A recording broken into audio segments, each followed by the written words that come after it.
డాంకు డాంటే అన్నట్టుగా ఉంది ఇవాళ తెలంగాణ రాష్ట్ర ప్రభుత్వ వైఖరి.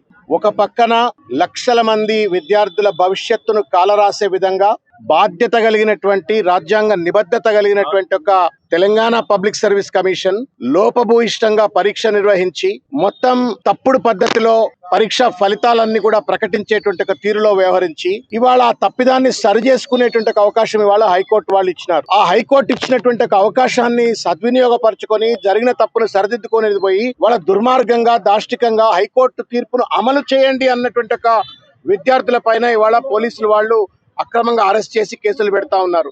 వాస్తవానికి గెల్లు శ్రీనివాస్ యాదవ్ గారి యొక్క నేతృత్వంలో ఇవాళ ఉస్మాన్ యూనివర్సిటీలో ఉన్నటువంటి కొంతమంది విద్యార్థులు శాంతియుతంగా సమాలోచన హైకోర్టు తీర్పును అమలు చేయించాలని చెప్పని ప్రభుత్వం పైన ఏ రకంగా మనం వినతి పత్రాలు ఇవ్వచ్చు అని చెప్పని వాళ్ళు ఆర్ట్స్ కాలేజ్ వేదికగా మాట్లాడుకోవాలంటే మీరు మాట్లాడుకునే హక్కు లేదని చెప్పని వాళ్ళ ప్రజాస్వామిక హక్కును తర్వాత ఫ్రీడమ్ ఆఫ్ ఎక్స్ప్రెషన్ స్కటల్ చేసే విధంగా ఇవాళ పోలీసులు వాళ్ళని అరెస్ట్ చేసి వాళ్ళ అంబర్పేట్ పోలీస్ స్టేషన్లో పెట్టడం అయింది.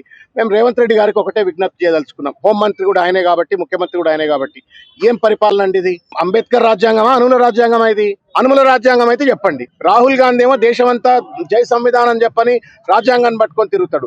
ఇక్కడ హైకోర్టు తీర్పును అమలు చేయమనడం కూడా నేరమా? మీరు తప్పు చేస్తారు, తప్పు చేసిందని హైకోర్టు చెప్తుంది. హైకోర్టు చెప్పిన తర్వాత హైకోర్టు తీర్పును అమలు చేయండి అని చెప్పని అనడం కూడా తప్పైతే ఇది ముమ్మాటికి భారత రాజ్యాంగం మాత్రం తెలంగాణలో అమలు లేదు.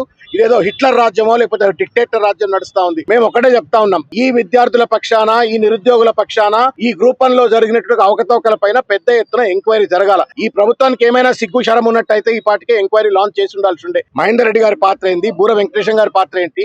అసలు టీజీపీఎస్ లో ఉన్నటువంటి ఒక అధికారులంతా గడిబీకినారా? ఎందుకు ఇన్ని తప్పులు జరిగినాయి? ప్రాసెస్ ల్యాబ్స్ ఎట్లా జరుగుతాయి? తర్వాత ఎవాల్యుయేషన్ లో ఎనామిలీస్ ఎట్లా జరుగుతాయి? వీటన్నిటి పట్ల ఒక శోధన జరిపి ఎంక్వైరీ జరిపి నిందితులను పట్టుకునేది పోయి, తప్పు చేసిన వాడిని శిక్షించేది పోయి, న్యాయం చేయండి, చేసిన తప్పును సరిదిద్దుకోండి అన్నటువంటి ఒక గెల్లు శ్రీనివాస్ యాదవ్ లేకపోతే కడారి స్వామి యాదవ్ లేకపోతే రాష్ట్ర వ్యాప్తంగా ఉన్న తెలంగాణ విద్యార్థి నిరుద్యోగుల పైన కేసులు పెట్టాలనే ప్రయత్నం చేయడం అన్యాయం. మేము తీవ్రంగా ఖండిస్తా ఉన్నాం. తప్పనిసరిగా దీనిపైన విద్యార్థి నిరుద్యోగుల పక్షాన ఈ గ్రూప్ 1 లో జరిగినటువంటి ఒక తప్పిదాలలో దొంగలను పట్టుకోవాల్సిన అవసరం ఉంది.